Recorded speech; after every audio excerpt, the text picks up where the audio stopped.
Episode 1। Ananya Verma 23 साल की है और एक हादसे के कारण उसकी आंखों की रोशनी चली गई। उसके मंगेतर ध्रुव सहगल ने उससे शादी तोड़ दी और अब वो अनन्या की छोटी बहन हेमा से सगाई कर रहा है। टूट चुकी अनन्या ने अपनी जान देने की भी कोशिश की, पर उसके पिता राहुल समय पर घर लौट आए और उसने बेटी को बचा लिया। अस्पताल ले जाते हुए राहुल समझने की कोशिश करता है कि आखिर हुआ क्या। रास्ते में उसकी बातचीत ध्रुव और हेमा से होती है। राहुल, तुम लोग मुझे बताओगे कि असल में हुआ क्या है वहां? हेमा हंसते हुए व्यंग्य भरे अंदाज में, और क्या, दीदी थोड़ी पागल ही है ना? राहुल, ध्रुव तुम बताओ। ध्रुव, अंकल, बात बस इतनी है कि अनन्या को ये अच्छा नहीं लगा कि मैं हेमा से शादी करने जा रहा हूँ। राहुल गुस्से से ध्रुव की ओर देखता है। उसके चेहरे पर साफ दिखता है कि उसे ये सब बिल्कुल पसंद नहीं आया। राहुल, क्या मेरी बेटियां कोई दुकान की चीज हैं जिन्हें जब चाहा उठा लिया? पहले अनन्या, अब हेमा। हेमा अभी बहुत छोटी है शादी के लिए। हेमा, पापा, मैं और ध्रुव एक दूसरे से प्यार करते हैं, आप हमें रोक नहीं सकते। राहुल, चुप हो जा हेमा, प्यार व्यार कुछ नहीं, ये लड़का बस फायदा उठा रहा है, मैं ये शादी नहीं होने दूंगा।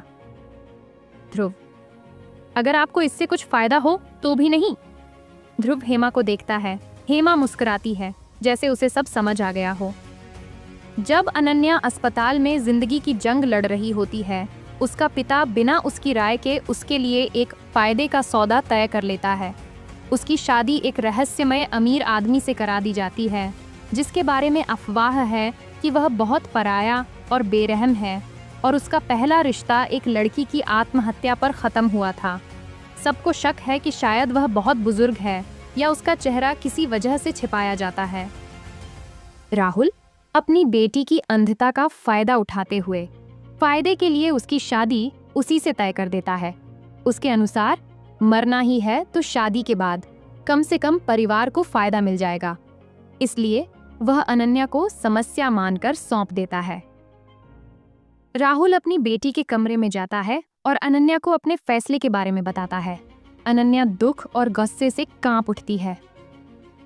अनन्या, पापा, आप मेरे साथ ऐसा कैसे कर सकते हैं?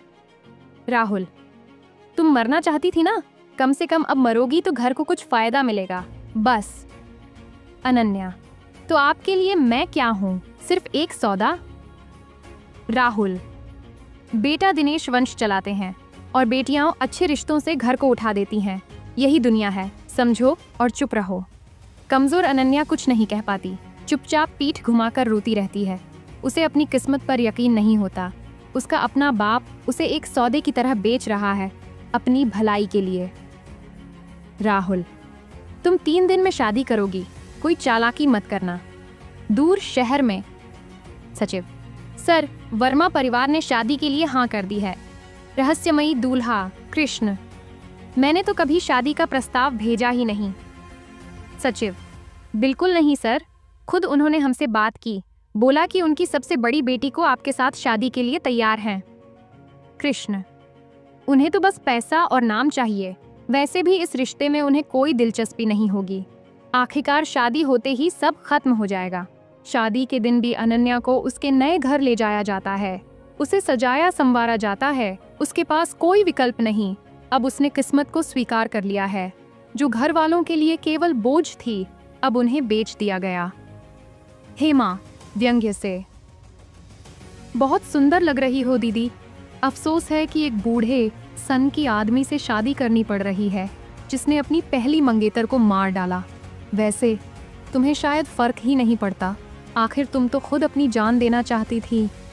हेमा अनन्या की कलाई पर जोर से पकड़ती है, जिससे उसकी टांकों में और दर्द होता है।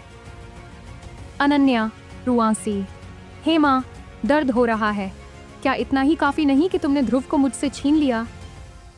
हेमा, छीना? ओह दीदी, ध्रुव तो पहले से मेरा था। सच बताऊं, तुम्हारे अंधी होने के बाद तो हमने पापा से तुम्हारी शादी के लिए भी बात की, ताकि तुम हमारे रास्ते से हट जाओ। जब मैं ध्रुव से शादी करूंगी ना, तो कंपनी भी हमारी, और तुम हमेशा रोती रह जाओगी उस बूढ़े के साथ जिसे सबने ठुकरा दिया। अनन्या, बहुत अच्छा किया तुम दोनों ने। कम से कम मैं तो यहाँ की गहर इंसानियत से तो बच जाऊंगी। हेमा, हो सकता है शायद वह तुम्हें सुहागरात से पहले ही मार डाले, यदि झूठ मूठ हंसी थोड़ा जोर से। हेमा बाहर निकल जाती है और अनन्या का दिल टुकड़े टुकड़े हो जाता है। आंसू बहते हैं, तभी बाई आकर उसे कार तक पहुंचाती है। अनन्या चुपचाप बैठ जाती है। पापा को तो इतनी भी फिक्र नहीं, छोड़ने तक नहीं आए। वो तो पहले ही नए दूल्हे से पैसा लेने पहुंच गए थे। कार चर्च के सामने रुकती है। अनन्या को इंतजार करवाया जाता है। लगभग 20 मिनट तक कोई नहीं आता। दूल्हे का सचिव बाहर इंतजार कर रहा है। उसे नहीं पता कि दुल्हन अंधी है। उसे लगता है अनन्या ज्यादा बिगड़ी हुई है। लाल गलीचा बिछाए बिना बाहर नहीं निकलेगी। सचिव गुस्से में, लगता है आज एक और नक्छड़ी नवाबजादी से पाला पड़ेगा। अभी तो इसकी हालत पर दया आ रही थी, अब फर्क नहीं पड़ता। वो जाकर कार का दरवाजा खोलता है। अनन्या भी चुप रहती है। कुछ पल दोनों अपने ख्यालों में। सचिव, क्या अब आपको लाल कालीन बिछाओ तब निकलेंगी? अनन्या धीरे स्वर में, मेरा पिता कहकर गए थे कि वो मुझे लेने आएंगे, शायद वो भी भूल गए। सचिव, तो क्या आप बाहर आएंगी या मैं आपको ले आऊं? अनन्या धीरे, क्या आप मेरी मदद कर सकते हैं? सचिव झुंझलाकर, क्यों, अपने आप नहीं निकल सकती? क्या आप अंधी हैं? देख नहीं सकती कि दरवाजा खुला है? अनन्या इतनी ही धीरता से, जी हाँ, मैं अंधी हूँ, अब मदद करेंगे? सचिव को जब सच्चाई पता चलती है उसे अपनी बातों पर शर्म आने लगती है। सचिव शर्मिंदा होकर, हमें नहीं बताया गया कि आप नेत्रहीन हैं। अनन्या खालीपन से हंसते, मेरे पिता भी कोई जरूरी बात पहले क्यों बताएंगे? फायदा मिलने तक सब छुपा ही रहता है। सचिव, आपके पिता पैसे लेकर चले गए, बोले बहुत जरूरी काम है। अब आपको मुझे ही अंदर ले जाना पड़ेगा। क्या आप थोड़ी देर यहीं इंतजार करेंगी? अनन्या, हाँ, क्यों नहीं, वैसे भी और क्या ही कर सकती हूँ। आंसू थामती अनन्या बस उसी कार में बैठी रहती है। अब आगे क्या होगा? क्या अनन्या इस अजनबी से शादी कर जिंदगी की नई दिशा पाएगी या उसका दर्द और गहरा हो जाएगा? जानने के लिए सुनते रहिए कहानी के अगले एपिसोड।